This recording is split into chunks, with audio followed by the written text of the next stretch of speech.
Steve jobs, Apple INC సహ వ్యవస్థాపకుడు, ఒక అమెరికన్ వ్యాపారవేత్త మరియు దూరదృష్టి గలవాడు.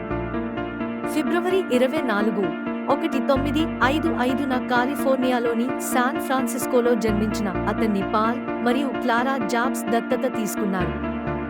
అతని జీవసంబంధమైన తల్లిదండ్రులు జోవాన్ స్కీబుల్ మరియు అబ్దుల్ ఫట్టా జండాలి సామాజిక ఒత్తిళ్ల కారణంగా అతనిని దత్తత తీసుకున్న గ్రాడ్యుయేట్ విద్యార్థులు. సిలికాన్ వ్యాలీ నడిబొడ్డున ఉన్న కాలిఫోర్నియాలోని మౌంటైన్ వ్యూలో ఉద్యోగాలు పెరిగాయి. అక్కడ అతని పెంపుడు తండ్రి అతనికి మెకానిక్స్ మరియు ఎలక్ట్రానిక్స్ పట్ల ప్రేమను కలిగించాడు. జాబ్స్ యొక్క ప్రారంభ విద్య ప్రకాశం మరియు తిరుగుబాటు కలయికతో గుర్తించబడింది. అతను కుపెర్టినోలోని హోమ్స్టెడ్ హైస్కూల్లో చదివాడు. అక్కడ అతను స్టీవ్ వోజ్నియాక్ అనే తోటి ఎలక్ట్రానిక్స్ ఔత్సాహికుడితో స్నేహం చేశాడు. ఉన్నత పాఠశాల తర్వాత ఉద్యోగాలు క్లుప్తంగా ఒరెగాన్లోని పోర్ట్ల్యాండ్లోని రీడ్ కాలేజీలో చేరాడు. అతను ఒక సెమిస్టర్ తర్వాత తప్పుకున్నాడు, అయితే అతనికి ఆసక్తి ఉన్న తరగతులను ఆడిట్ చేయడం కొనసాగించాడు. ఆ తర్వాత యాపిల్ యొక్క టైపోగ్రఫీని ప్రభావితం చేసిన కాలిగ్రఫీ కోర్సుతో సహా. 1974లో జాబ్స్ కాలిఫోర్నియాకు తిరిగి వచ్చి వీడియో గేమ్ తయారీదారు అయిన అటారీలో చేరాడు. అక్కడ అతను భారతదేశానికి ఆధ్యాత్మిక యాత్ర కోసం డబ్బును ఆదా చేశాడు. జ్ఞానోదయం కోరుతూ అతను భారతదేశానికి ప్రయాణించాడు మరియు కొద్దిపాటి జీవనశైలిని స్వీకరించి బౌద్ధుడిగా తిరిగి వచ్చాడు. భారతదేశంలో అతని అనుభవాలు అతని తత్వశాస్త్రం మరియు వ్యాపార నైతికతపై తీవ్ర ప్రభావం చూపాయి.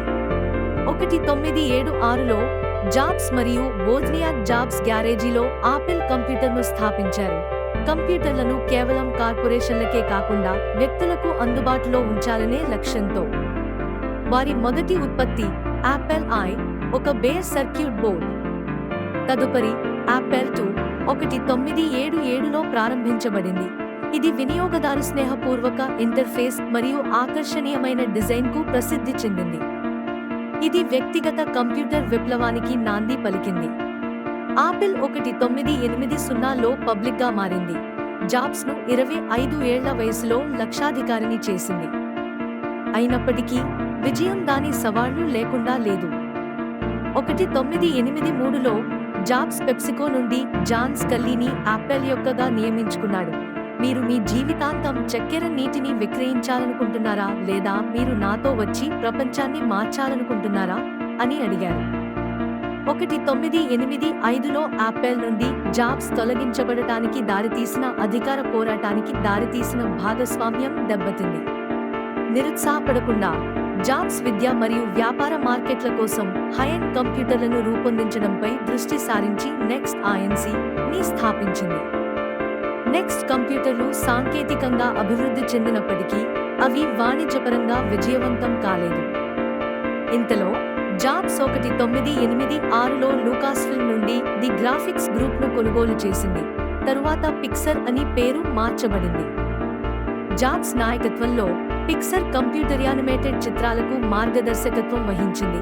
1995లో టాయ్ స్టోరీ విడుదల చేసింది. ఇది మొదటి పూర్తిగా computer animated feature film.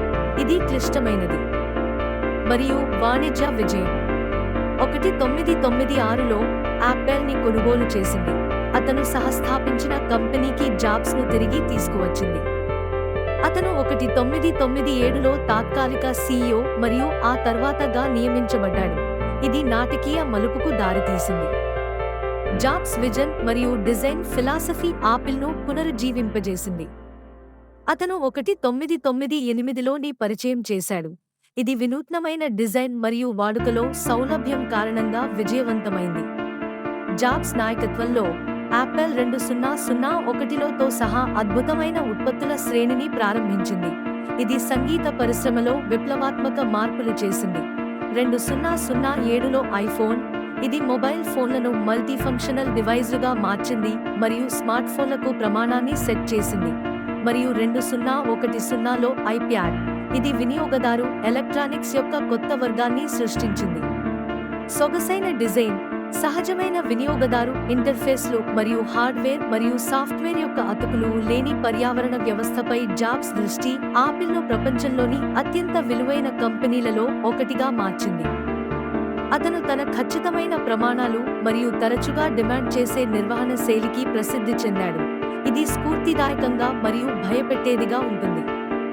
Steven oats అని పిలువబడే అతని ప్రెజెంటేషన్లు టెక్ ప్రపంచంలో అత్యంత ఎదురుచూస్తున్న సంఘటనలు, యాపిల్ యొక్క ఆవిష్కరణలను మార్కెట్ చేయడంలో అతని ఆకర్షణీయమైన సామర్థ్యాన్ని ప్రదర్శిస్తాయి.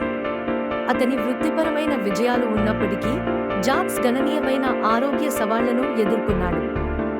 2003లో అతను అరుదైన ప్యాంక్రియాటిక్ క్యాన్సర్తో బాధపడుతున్నాడు. అతను ప్రారంభంలో సాంప్రదాయిక చికిత్సను వ్యతిరేకించాడు, ప్రత్యామ్నాయ చికిత్సలను కోరుకున్నాడు. ఇది ప్రాణాలను రక్షించే శస్త్రచికిత్సలో జాప్యానికి దారితీసిందని చాలామంది నమ్ముతారు.